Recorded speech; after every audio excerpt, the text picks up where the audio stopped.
everybody. Welcome back to the Throwing Partners podcast. Take two. It's Kirby, Joe, and Nate here. We are back. We've been gone for quite a while now, probably over almost 2 months now, almost 2 full months. But it feels good to be back with the guys talking ball. The Brave season is pretty much over at this point, except for a couple things that need to happen. But I will discuss those later. As for right now, we're going to talk about teams that are relevant, being the Tigers and the Astros. So Nathan, Joe, whoever would like to start, you have the floor. Yeah, I'm going to go ahead and start off and give a little recap of the last 3 months of the Astros season. I believe the last time we talked, the Astros were going into a very big series against the Dodgers, they would end up sweeping in that series with a AAA team, might I add. But the Astros, that was probably the pinnacle of their season right there. Ever since then, they've kind of gone a little bit downhill. They've been a pretty mediocre to below average team. Since that series, they had been playing really good baseball. Prior to that series, against some really good teams like the Cubs and Phillies, who were in first place at the time of those games. The Cubs are now no longer in first place, but at the time they were. And those were some pretty big series. But ever since that kind of stretch of, prove-it games, the Astros have stumbled. They have not played well, but they have been bitten by the injury bug even more than they had been. Now they are starting to get healthy, and they are pretty much fully healthy on their pitching staff now for guys that could return this season. You've gotten guys back like Christian Javier, Spencer Arrighetti, Luis Garcia, and Lance McCullers Jr. All except McCullers have pitched well. McCullers has been god-awful since his return. He's had maybe 2 good starts, but every other outing has been awful. They've tried to take him out of the bullpen, and he could not be effective there either. But Javier has been good. The last start that he threw 6 no-hit innings. Arrighetti's last start, he had 6 1/3 innings of 1-run ball, and then Luis Garcia in his first start back off the IL had 6 innings of 3-run ball. So, the Astros are getting healthy again in their starting rotation, which is a plus because they've had to rely heavily on guys like Ryan Gusto, who's no longer with the team, Jason Alexander, who has been phenomenal in his time in the Astros rotation, and then guys like Colton Gordon, who have just not been great, as a starting pitcher. But the Astros starters have done a decent job of holding it down, even with the workload on some of the guys like Hunter Brown, Framber Valdez. I mentioned Jason Alexander, who's been kind of a staple in the Astros rotation now. Honestly, if I had to choose between Framber, Hunter Brown, and Jason Alexander right now to start in 2 games of the postseason, I'm picking Hunter Brown and Jason Alexander because Framber Valdez has not been good for like about a month now, and he got shelled today by the Yankees in a big series that could have huge postseason implications. But the pitching staff is pretty much fully healthy after losing guys like Hayden Wesneski and Ronel Blanco for the season. They're now pretty much healthy on all fronts. But the bullpen has taken a huge blow in losing Josh Hader for the regular season. And I say the regular season because there is speculation that he could be available coming out of the bullpen as the Astros closer in the postseason. I find that very unlikely, and the team actually did announce today that he was getting re-imaging on his shoulder. But I find it very hard to believe that they will risk Josh Hader for potentially next year when they have a lot of money coming off the books and they have the ability to spend for a postseason run with this kind of offense. I know that I've complained about the offense in the past, like 2022, where they got into the postseason and they just turned it up a notch. But this offense leaves a lot to be desired. Now, it doesn't help that one of their main producers on offense, Isak Paredes, who was leading the team in walks, home runs, and RBIs. Um, at the time of his injury, went down with a hamstring injury. The news for him was also looking likely that he would be out for the remainder of the season and potentially at the start of next season. But second opinions have been the Astros' best friends so far. Um, and they've gotten good news from both Hader and Isak, who Isak also had re-imaging done on his hamstring injury today. And hopefully there's good news and the healing process has progressed quickly and he is able to make a return for the postseason. Now it'll be interesting to see kind of how they manage him if he is able to come back, but they'll make it work because he was such a huge part of their offense. And quite honestly, part of the reason why I believe that the Astros have struggled since his since his injury, they have not been good in his absence offensively, and I think that his presence in that lineup is a huge reason why. I don't think it's a coincidence that they have been below average offensively since his injury forced him out of the lineup.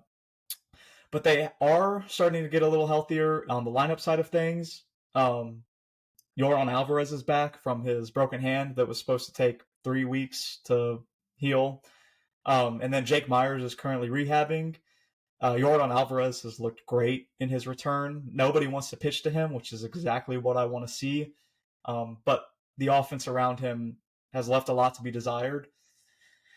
And yeah, there's somebody that wasn't on the team that was a trade deadline acquisition who has been picking up the team. Some of y'all might remember him. His name is Carlos Correa. Yeah, the Astros picked him up at the trade deadline from the Twins, who had a massive fire sale, and he's been great offensively since coming back. He was the replacement for Isak Paredes at third base, and he has just turned it up a notch. He is playing like his career has been rejuvenated coming back here. I mean, the energy that he brings every day on a day in and day out basis is just insane. And he's posting, numbers that he had when he was, 25, 26, Carlos Correa, it's numbers that go back to his first stint as an Astro. And it's been impressive to see. But the Astros also picked up Jesus Sanchez and Ramon Urias at the trade deadline, and both of them have played, pretty well. But both of them kind of are more platoon than anything. Um, and Jesus Sanchez has really been platooning with Cam Smith, who has kind of fallen off a cliff since that Cubs series and kind of since the last time we talked. Last time we talked, I'm pretty sure I said that I could see Cam Smith being Rookie of the Year, and that just isn't the case anymore because he's struggled with the workload at the major league level. I mean, this is the most games that he's played in his life, um, in one season, and you can tell that workload has definitely caught up to him, and the league has made an adjustment to him at the plate, and with the workload, he looks tired, and he just hasn't been able to make an adjustment back. But he's done more than enough to prove that he will be an above average major league bat in the future once he does get a couple more years of that MLB strength and conditioning and meal planning down. I have no doubt in my mind that Cam Smith can absolutely be a superstar because he showed for the better half of a season that he could be that guy. Um, the last third of the season he has really been a struggle for him, and right now he's grading out as a platoon bat. Um, but he has nothing to be ashamed of. I believe that he can hold his head high with a lot of his stats that he's posted so far, and he's been an above average right fielder, a position that he learned in spring training about 3 weeks before getting the call for the opening day roster. So, I have full confidence that Cam Smith will be that dude for the Astros in the future. Um, I don't know what else there is to say. The Astros are currently getting walloped by the Yankees. They're currently sitting 3 games up on the Mariners, who are playing the Rays. I believe the last time I checked, they were tied with the Rays. Um, the Astros were at one point leading the division by 7.5 games. Now the lead is down to 3. They were tied with the Mariners for a short period of time, but as soon as the Astros kind of started falling off a cliff, the Mariners did as well. I believe the Astros went 1 week where they were 3-7, and the Mariners went 1-9, and that's when the Astros were able to gain those 2 or 3 games back. So the Mariners are marineering right now, and the Mariners are actually in more of a fight with the Rangers right now, who have they have been an interesting team to watch this year. They were leading the division for a while. They went to mediocrity because of their offense, and now, like at the trade deadline, they started sucking again. And then after the trade deadline, and about 2 weeks ago, they went on this really hot streak, and they find themselves back in the middle of the wild card race, and honestly, the division race, because so many teams are bunched up in the American League that there really isn't a lot of separation between division leaders and wild card, spots, unless you're, the Tigers playing in a cupcake division. So that's pretty much where the Astros stand right now. 3 games up on the Mariners, currently losing to the Yankees. So I think it's funny that Joe said cupcake division, because Joe's been living in a cupcake division all but like 3 years in the AL West. Just trying to defend you a little here, Nathan. Nathan, go ahead and tell me something good about the Tigers, because since the All-Star break, it hasn't necessarily been fantastic. Tell you something good. Okay. I'll put this one out here. August, our bullpen posted the second best ERA in the league. So that's about the only good thing I could say at the moment. Skubal, he's doing okay. He's had 1 or 2 rough outings since the All-Star break, but still leading the front of the pack. Sorry, Joe. We're looking at right now 10-3 with a 2.09 ERA. He is eclipsed 200 strikeouts. I think he's 211, 213. And interestingly enough that we're talking about it right now, I seen a graphic on Facebook earlier today talking about Skubal stats through 27 starts, which he is at right now, this year versus last year. And he is absolutely shoving compared to last year. And we all thought he had an incredible season last year. Well, the numbers he's showing now are better. So I don't know how we can argue about who's taking home this trophy at the end of the year anymore. But, we'll leave that for later in the episode. The team. We are 21-21 since the All-Star break. That includes the abysmal 1-12 start after we came back from the All-Star game. Went on a very, very, it was not good. It was a very, very bad skid. But I mean, all things considered, starting 1-12 and being 21-21 since the break, something was righted, or they're on some sort of course. I can't tell you what they plotted. The numbers in August were 16-12, so you make the numbers out of that. The rest of July was like 5-9. So it's going. We started a series with the Mets yesterday. Did not look good. We played them again today. Did not look good. So I'm quite concerned, to say the least. We addressed the needs that we needed at the deadline. We got Chris Paddock. We got Randy Dobnak, who I don't think has seen the major leagues since he got torn up by the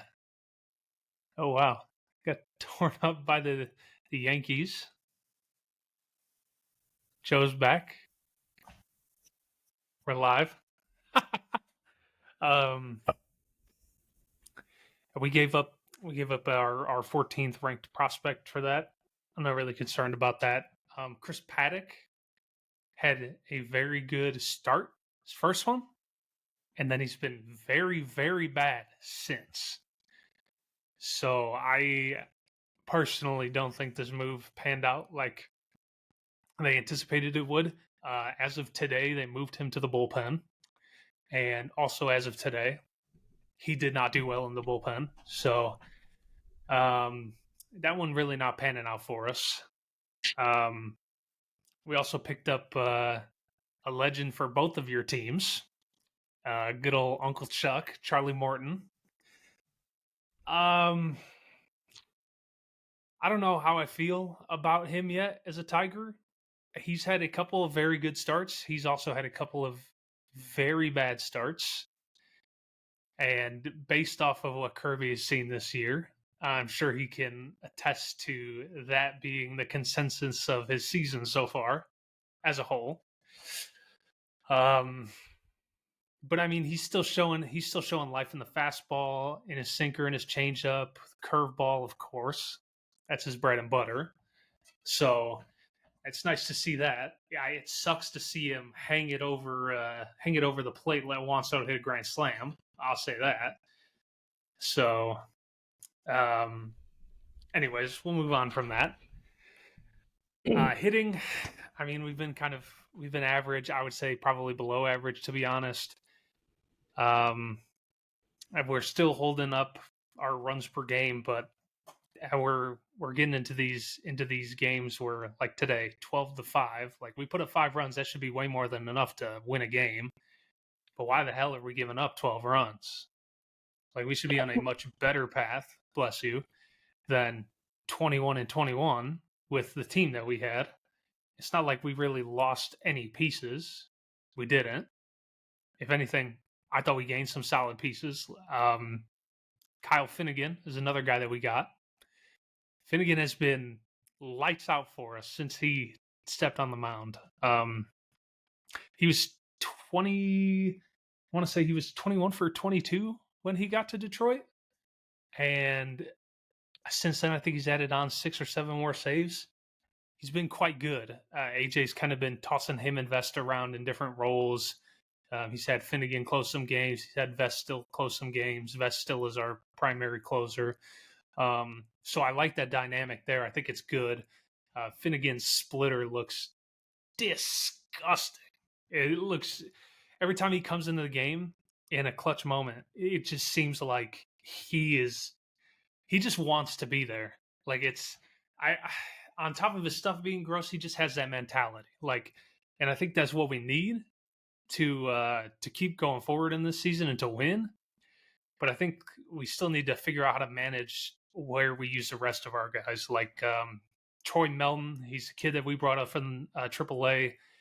He had a rough first start in the bigs, but ever since then he's been going with us. He hasn't missed a beat really. He's been incredible, and I know he's been in like a true long reliever role for us in the bullpen, doing 3 or 4 innings in a lot of his outings. And that's a testament to AJ just not trying to wear him out. You know, kind of like what Joe said. Like, we're bringing up young guys who haven't had much time in the big leagues. Doesn't want to wear them out, put a whole crap load of innings on them, burn out their arm, burn out their body in general. So I like the moves I think that they're making there, but I think the rest of the guys just got to figure it out. Like, I think Skubal, for the most part, is dialed. Maybe it's getting to him a little bit that he's kind of the only one keeping his shit together right now. Flaherty, he's on and off. He's either BP or the best pitcher you've ever seen. I don't even know who else. We throw so many different people. But yeah, there's 30-ish games to go now, 25-ish games to go now. And we have a 9-game lead. I think 8.5. Let me see. We have 8.5 game lead over the Royals. Indians have completely jumped ship. They're gone. See you next year. The Guardians, sorry. They are gone. See you next year. I I think as long as we can cruise our way like we are right now, it's going to be fine. We shouldn't have anything to worry about. But then comes the next worries, because I don't realistically see how the way they're performing right now is going to beat any of these teams in the American League that are going to the playoffs. Quite frankly, the Astros have just, for whatever reason, seen us as BP the whole time. I mean, they kicked the crap out of us in that first series at the beginning of the year. And then we did not play particularly well against them when they came to Detroit. So, I don't know. I'm a little bit on red alert. Like, we could have made more moves, could have made better moves. But at the same time, kind of happy that we didn't make any high-risk moves. Kirby, I know I send you clips all the time of Kevin McGonigal. That guy is he's killing it right now. Absolutely slashing it. I think they said in AA he's been hitting over 400 since he came up. And I mean, that even include the 450-foot bomb or whatever it was off that one closer that threw 100 at him, 100 up and in. Like, this kid's a stud. I'm ready for him to come up. I just wish the front office would bring him up. They confirmed last week that they had no intentions of bringing him up, and obviously yesterday he didn't come up. So that kind of pissed me off, because I feel like we're in a situation at shortstop especially where we don't have anything to lose if he doesn't do good in September, because like, we still have Sweeney, we still have Baez, we still have Glaber, although Glaber's primarily playing second base, McKinstry. Like, we have so many guys who can just play in the infield that, like, I don't see why we don't bring up our top prospect and just give him a chance. Like, if he hits, he hits. If he doesn't, cool. See you in spring training. Like, to me, it was a low risk on both sides. Like, you either give him something to be motivated about, or you give him the chance to make his name for us in October. So that's pretty much what it's been. It's been mediocre. It's been the league standard, and I'm not happy about it. Well, Nathan, at least you're going to have some kind of October baseball. The Braves, at this rate, are going to be done, like, this whatever the last game of the season is, like the 1st or 2nd of October. But like I said earlier, not all is bad, and here's why. I'm going to give you a few reasons. First of all, this Braves season has been summed up by about 3 different things, okay? First of all, they've had 3 really bad months. March, June, and July. In March, June, and July, they went 19 and 37. That's god-awful, okay? 19 and 37. All right, other than that, they have been a better than 500 team, which is exactly where you would expect them. Okay, they had a good April. They had a good August. And they had a decent May, and September just started. Okay? Now, here's another thing that's defined their season. They cannot win a freaking road game to save their life. Okay? Currently on the road, they are, right now, 29 and 44 because they just lost to the Cubs. Okay? They're a 500 team at home. They cannot win on the road. Okay? And then the last thing that sums up their season is this. I just told y'all they just lost to the Cubs as of like 15 seconds ago. They cannot win any one-run games. With tonight, they are 19 and 33. How do you lose 33 times in a one-run game? If that record is flipped, they're an above 500 team and fighting for a playoff spot. That's god-awful. Like, a few years ago, the Padres went I think they went 82 and 80, and I think they had lost 30-plus one-run games and had a very good run differential. Okay. Anyway, it's outrageous. That's what summed up their season, and that's why the season has been a quote-unquote lost season. However, there are some positives about it. I'm going to explain those. First of all, we have gotten to see the best out of Drake Baldwin. Okay, Drake Baldwin is the rookie catcher who come up, and this kid is an 820 OPS guy. He plays really solid defense. He's a really intelligent kid. He's got a great bat. He takes his walks. He doesn't strike out a lot. He puts the ball in play a lot. all around, he's just a great player. And the best part about him playing so much is that right now, as of today, he's the odds-on favorite to be the National League Rookie of the Year. If that happens, the Braves get an extra draft pick, okay, which would be fantastic for them.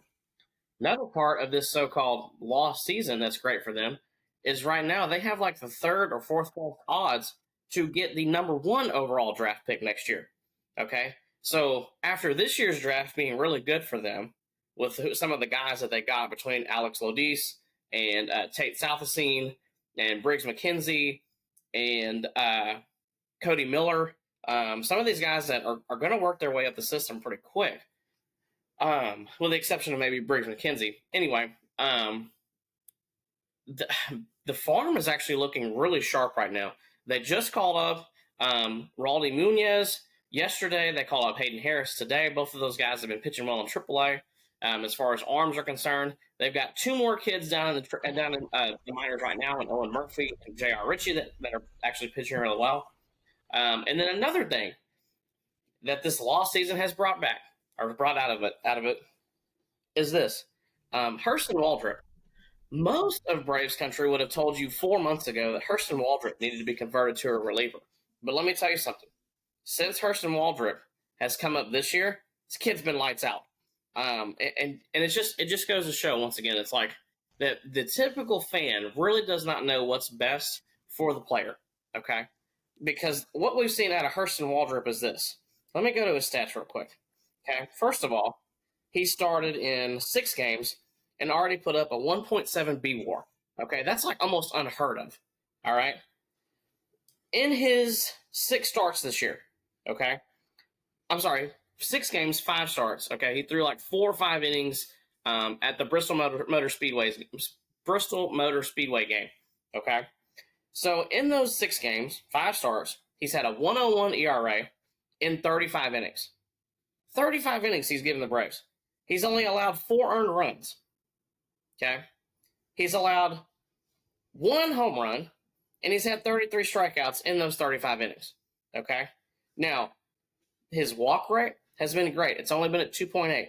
Strikeouts, you'd like to see a little more at 8.3, but that's still not terrible, all right? So what you've seen from him has been some serious growth, and he's just doing fantastic, okay?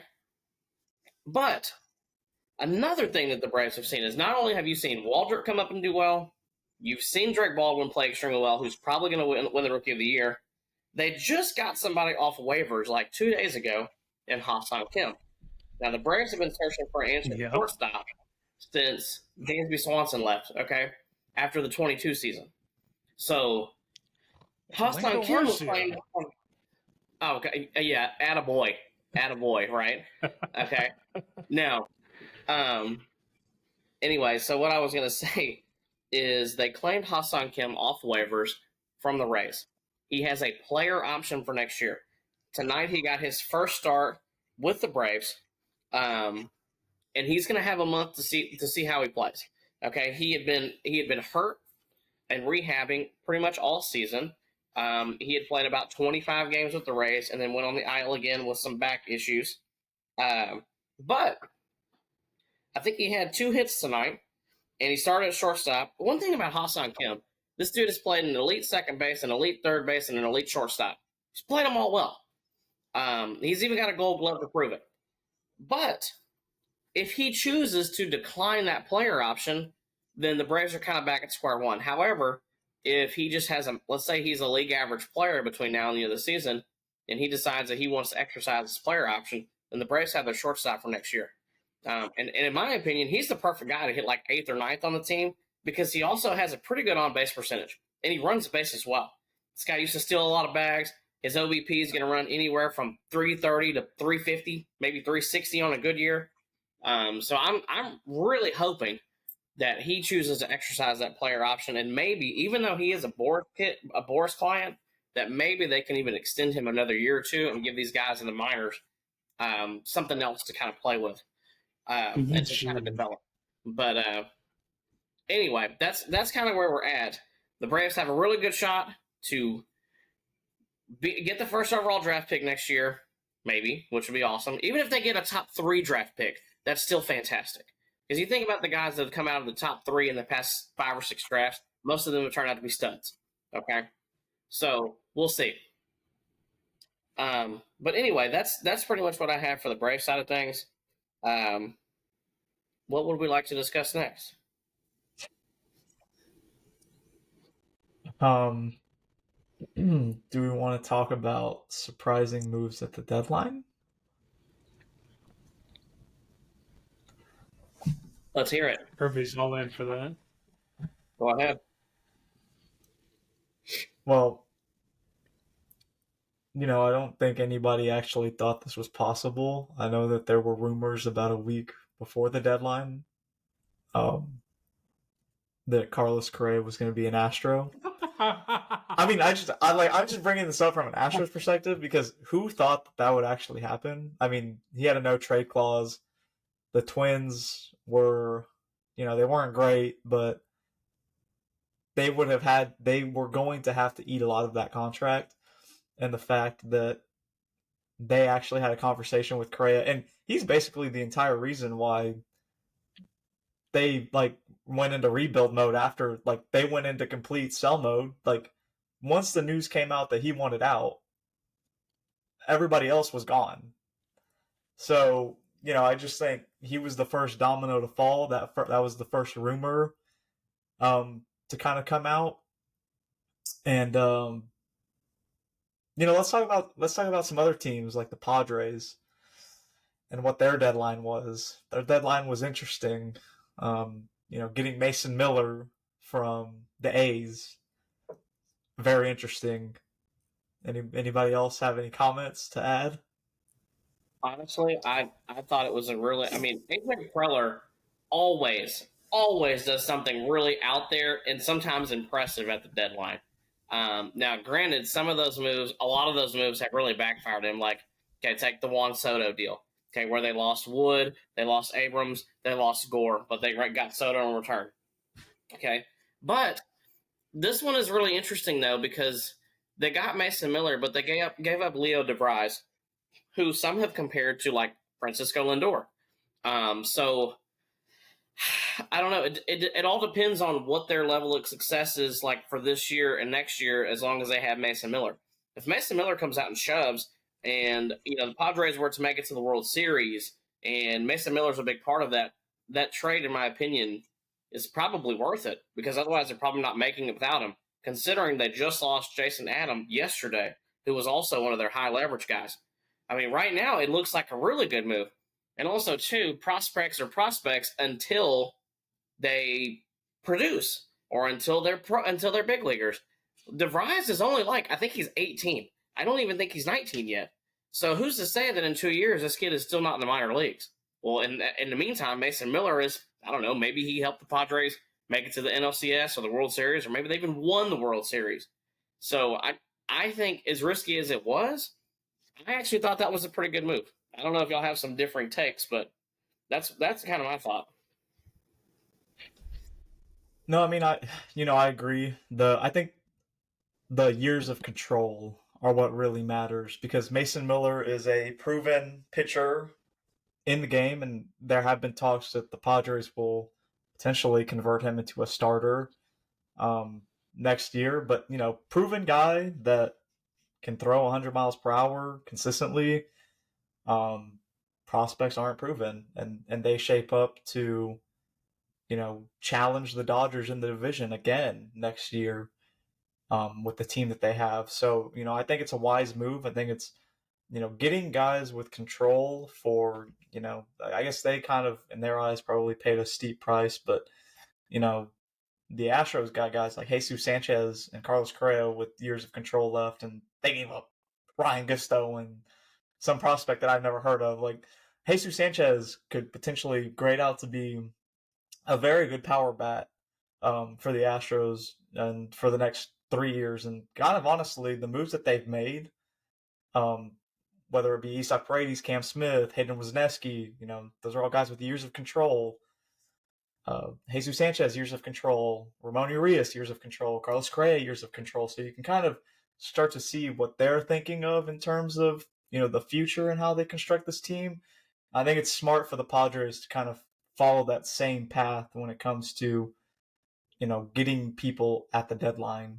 And, they kind of did that with they had Juan Soto for 2 years, right? When they acquired him? Or no? That was only 1 year. I think it was a year and a half. It was only 1 full year. Yeah. Oh, yeah, 1.5. It was 1.5. Yeah.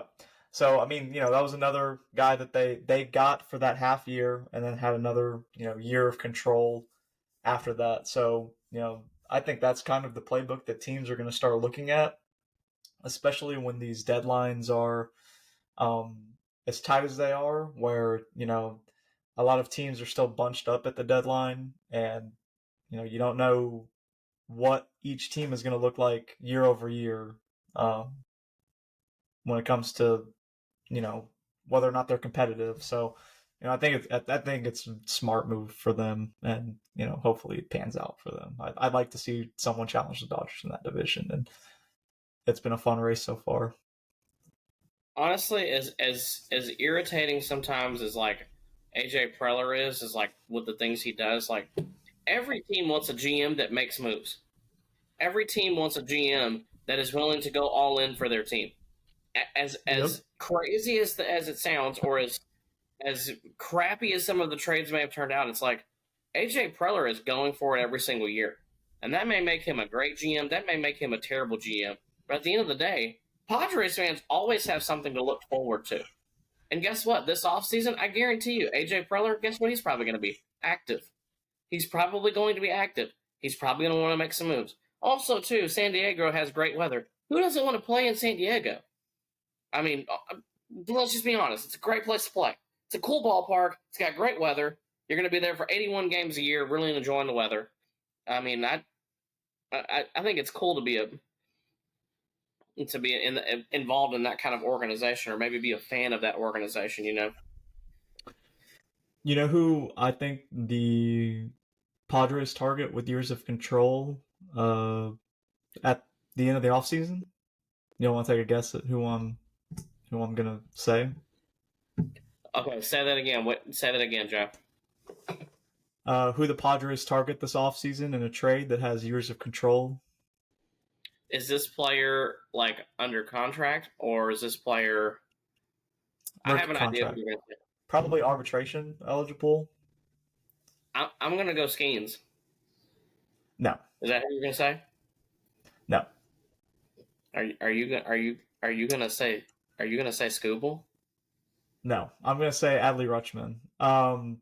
The Padres were looking for a catcher at the deadline.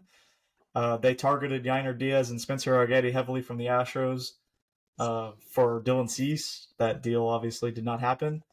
I think they go after Adley Rutschman heavy during the offseason to get that catcher that they desperately wanted and will still need. Also, too, where did Adley Rutschman go to college? He went to Oregon State. He's a West Coast kid. He's probably going to thrive out there playing on the West Coast.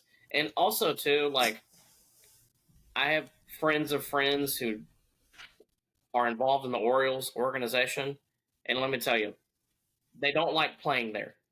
Nobody likes playing in freaking Baltimore. Okay? So just keep that in mind. All right? If Adley Rutschman gets out of Baltimore, I guarantee you he's probably going to thrive again. I guarantee you he's probably going to thrive. And you know what? If they're just wanting to get rid of Gunnar Henderson, I'd give up half the farm for that dude. If he wants to come play shortstop for the Braves for the next 10 years, that $300 million, let him. Please let him. I would do it in a heartbeat, but I'm obviously not the GM, so that'd be the one guy I'd go after. Yeah. I think there's actually going to be a lot of teams going after Adley. I mean, I agree. Bleacher Report had the Tigers as his number 5 team going after him, which I wouldn't mind. We haven't had a solid catcher since Alex Avila. So I don't think whoever goes after him is going to have to give up much, because he's going on a year and a half now of being a below league average player. Yeah. So I don't think that the return is going to be as big as what people think it is. Yeah, I almost wonder too if whoever gets him tries to move him off of playing catcher, Maybe DH, maybe play first base, something. Because I'm sure there's he's a lot got of decent teams out there. Why can't he play third? Yeah, true. I mean, if you can catch, you can play third. If you can play third, you can play first. If you can play third, you can play left. Just throwing all these scenarios out there. Mm-hmm. I can see them moving. I can see them moving him to first though. Which also too, what would the Padres need? A first baseman. So, I mean, he can kind of fit both parts there. If they wanted to move him off first, or if they wanted to give him some days off or rest his knees, he could play first. He could DH as well. I think it's very much in their corner to see if they could, wheel and deal for him. I don't know. Who else is going to get dealt this winter that's maybe going to be a hot commodity?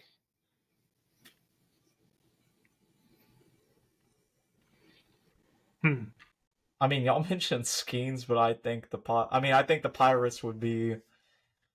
They would never recover from that because what they have with Paul Skeens right now is a gold mine. Because I think that he's probably the only person bringing anybody into the ballpark at all. And I think that if they were to sell him in his second year, he's not even arbitration eligible. Like that would be a disaster. I think they would get a lot in return, but it's the prospects over proven over prospects. That kind of conversation.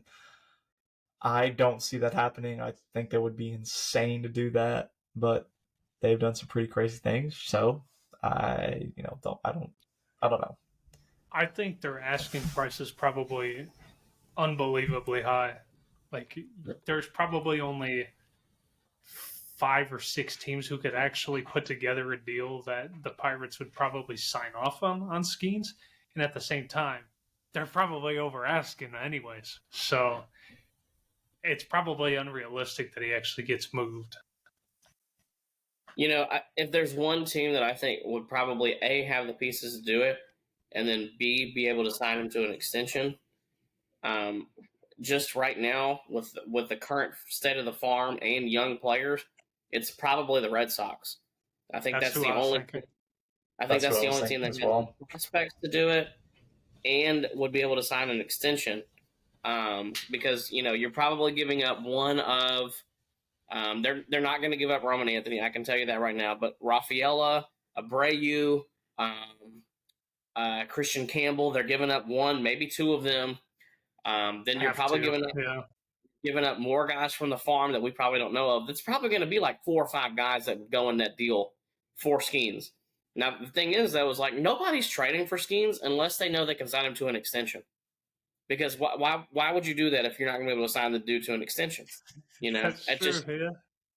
So it's just one of those things. I think that's the only team that he would probably be willing to play for, but also, too, that could get the deal done. So, I mean, honestly, Nathan, I think the Tigers maybe have the pieces to do it, but the ownership won't sign the check to do the extension. Tell me about it. I don't even know if we're going to extend Scooble, dude. Okay, here's the thing, too. Kevin McGonigal might be the number 1 overall prospect next year. He might be. He might be the number 1 overall prospect going into 2026. Mm-hmm. He might be. So that he would headline the package, obviously, but then you're looking at like 2 to 3 other people. Max Clark is gone. That's a pretty nice starting package if the Tigers were to want to go after Skeens. Now, granted, that also kills their future because Skeens and McGonigal were a big part of the future. So, I don't know. I don't know that there's even many teams that actually even have the pieces to actually get it done. Yeah. I mean, at that point, too, it's like now you're starting a whole nother year, too, and you're like, well, what now? Like, I was pushing so bad for him at the deadline because, like, we have this solid offense. Like, we have the team that is never say die, score 5 runs when they're down frickin' 12, but then, you get somebody who's going to come in as your T1 starter, like your co-ace, and you'll be good every 2 out of every 5 games for the whole year, that's gonna suck. He's gonna do the same. He's gonna do the same thing he's gonna do in Pittsburgh. So like, now I don't want him. 3 weeks ago, 4 weeks ago, I wanted the hell out of him. I don't want him now. So yeah. Well, gentlemen, all right. Do any of you have the nerve, have the guts, have the nuts to make a World Series prediction now that it is September? Do any of you have the nerve to make a just not a winner, just who's going to play in it? Okay. I don't know how you're feeling, Joe. I'll give it a shot here. One of y'all has it because I need some time to think about this. I need some time for I got the this Colorado Rockies. and the Chicago White Sox. Yeah, right. Wow. I got a wild one here. And this team is definitely sizzled out, but I feel like a lot of the teams that were really good have also now sizzled out, and they're just kind of doing average. I'd like to see the Jays in the World Series. Yeah. I thought they had a couple good pieces. Yeah. I thought they had a couple good pieces, and they still have their core that has definitely underperformed compared to other years, but they're still solid. I mean, they came in and whooped the crap out of us. And man, honestly, I could see the Jays in the Crew. I would actually be really excited for that World Series. That would be a very interesting World Series. I wanted what was it, 2018? I wanted a Red Sox Brewers so bad. We had that hood classic between the Dodgers and the Brewers in the NLCS. That was probably the second best playoff series that I've personally ever seen. 2016 World Series kicks it off no matter what. It doesn't matter who. You could argue with a wall. But that was probably the second best series. Like when you think about the clutch moments and the players playing, like you truly had the two best players in the National League going ham against each other. So yeah, I'd like to see that. Jays and Brewers. Joe, what do you think? Okay. I just want to ask y'all one question first. Right.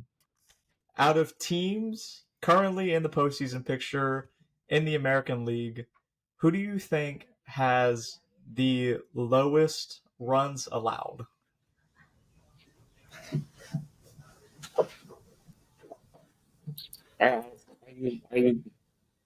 It's either the Red Sox or the Astros. That was good. That was a good guess. I was going to say, no, it's not us.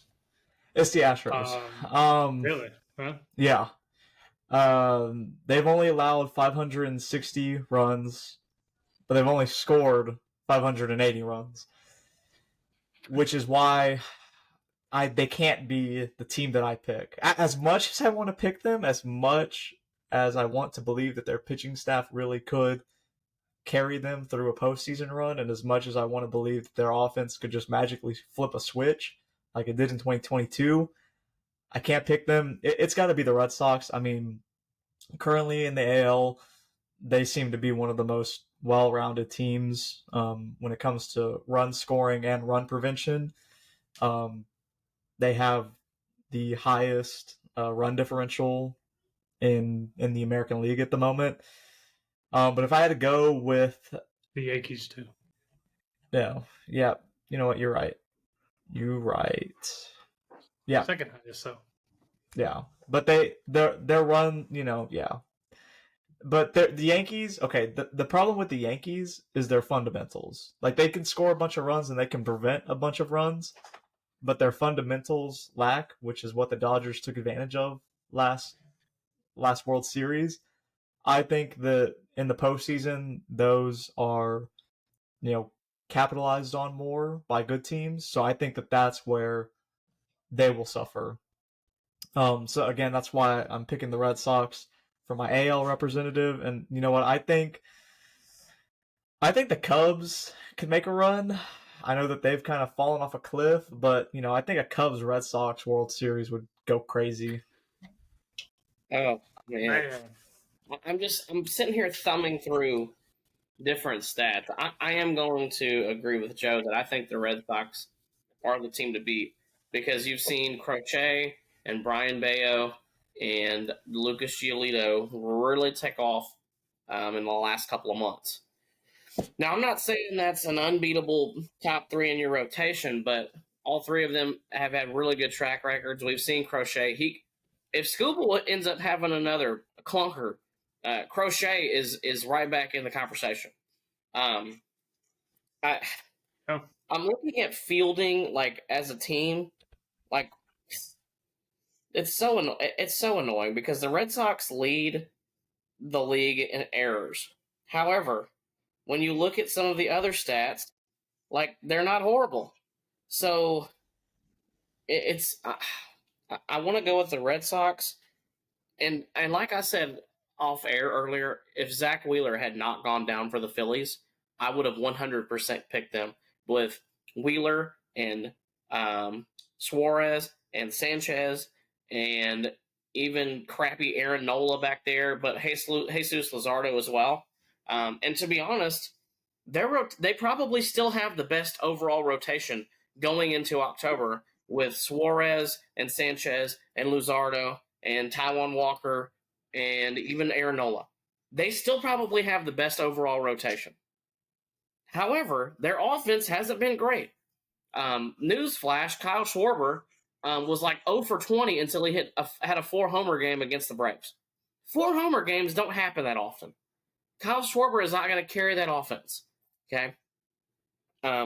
If I'm going with anybody, oh my God, this is rough. I'm not picking the Dodgers. Who is going to pitch after Clayton Kershaw and Shohei Ohtani and Tyler Glasnow? No one. No one. They're going to have some position player pitching.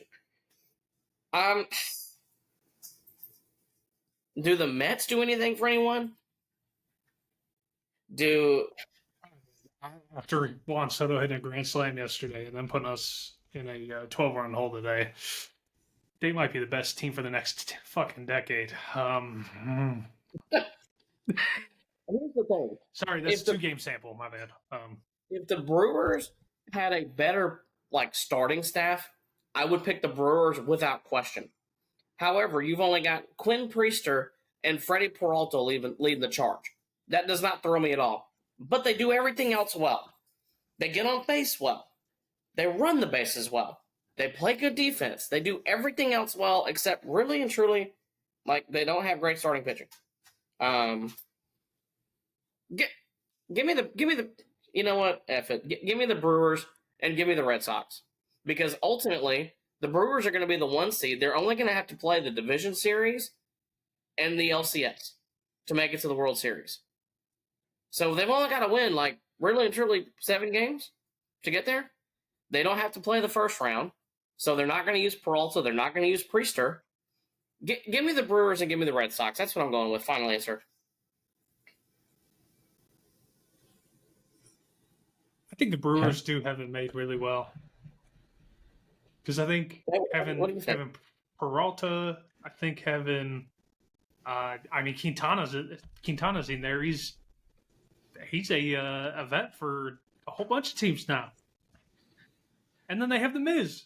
They got the Miz sitting there. I know he's been kind of crappy recently, but dude, you're telling me you're putting this kid in who chucks 100 with a 96 mile per hour slider in the postseason in front of the I can't even say it. In front of the Miller Park field?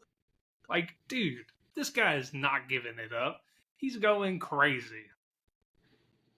It's interesting, though, because if you look back at the last 5 to 10 World Series winners, one thing that the team that typically wins always does better than the other is they hit home runs. The Brewers don't do that. The Brewers do not hit home runs. Now, granted, they're 19th or 20th, so they're not last. They're probably going to hit about 175 for the year.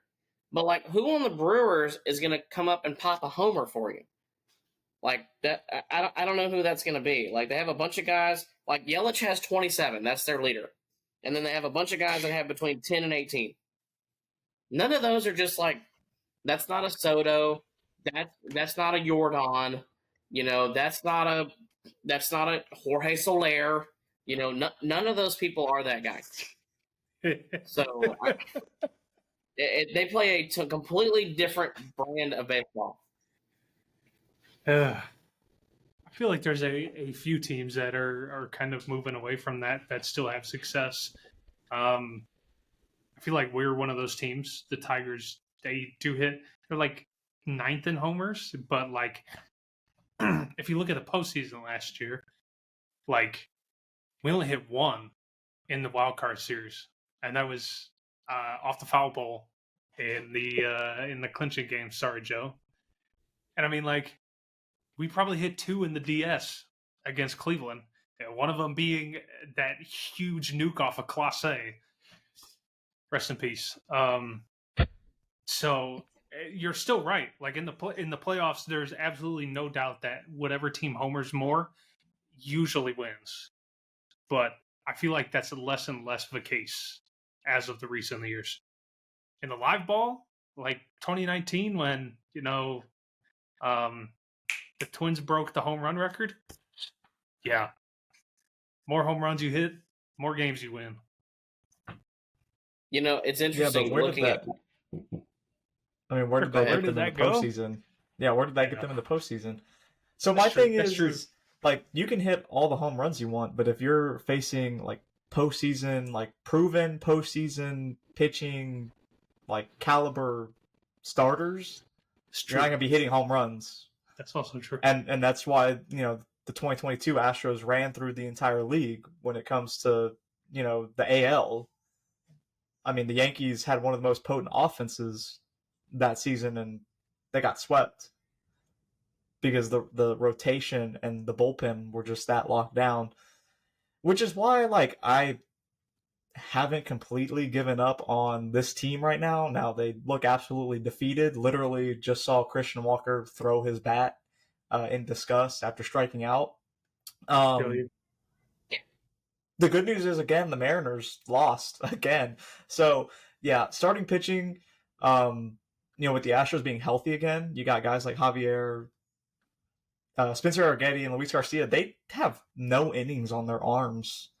And their pitch count is being monitored right now, but that's, to build them up. I think that if they're able to, get back out there, build up a couple more good starts and have confidence going into the postseason, I think the rotation could carry the Astros, but their season will die with that offense. It's how it died in 2019. It's how it died in 2021. It's how it died in 2023. It's if the offense can muster up the courage to score 2 or 3 runs. So, I think that pitching, honestly, is the most important part of any team that is going to make a big run in the postseason. And if their pitchers can stay healthy for, the postseason run, if they can stay healthy to finish the season, because if you got guys up there throwing 92-mile-per-hour meatballs, it's over. I'm sorry, it's over. At Jack Flaherty. Joe, I would have felt so much better about picking the Astros if a couple of different things would have happened. First of all, if Paredes wouldn't have gone down, and also if Hader wouldn't have gone down, because both of Paredes was carrying the offense almost single-handedly some nights. Yeah, he was. And then was nails, absolute nails. And seeing both of them go down, like, it's kind of been basically like a domino effect. Like, since both of them have gone down, like, the offense has sucked, and the back end of the bullpen has been in really rough shape because they don't really have a closer. Oh. Like, Abreu's not the guy. Kimbrel was the guy 10 years ago. He's not the guy now.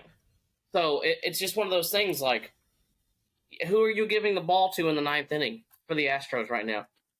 That's a tough question they're going to have to figure out in 25 games. Because more than likely they're making the postseason, but who are you giving the ball to? and they got 25 games figured out.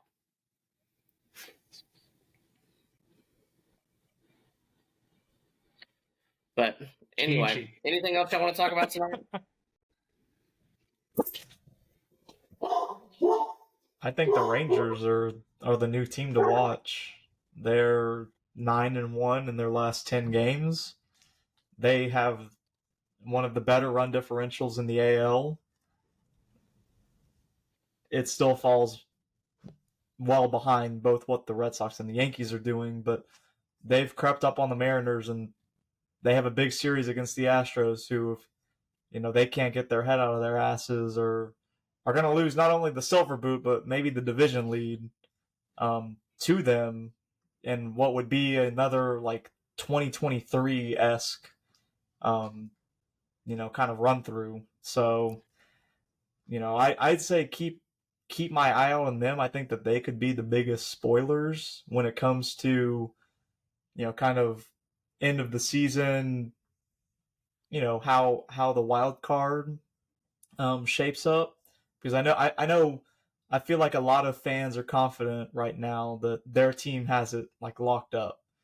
Like I feel like the Yankees and the Red Sox fans, I feel like they both feel like they're in the driver's seats. But if the Rangers keep playing at the pace that they're on, then I don't think any one of those wild card spots are safe.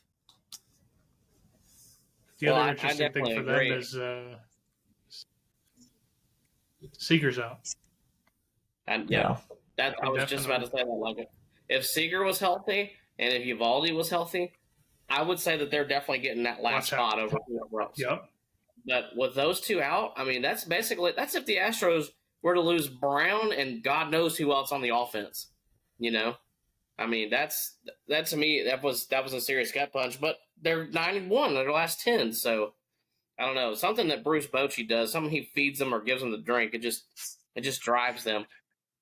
Dark magic. That's exactly right. The Cardinals magic. But anyway, gentlemen, y'all ready to get off of here? Yeah. Yep. All right. Well, thank you everyone for a great night. We really appreciate you listening. Sorry it's been so long, but we promise to be back on a better schedule now. And remember, we are on Apple Podcasts at Throwing Partners Podcast. If you could please leave us a 5-star review there, that really helps the show. And also, too, remember, we are on YouTube. Throw us a like. We would really appreciate it. And make sure to comment on our videos and let us know what you think. Thank you, everyone, and have a great night.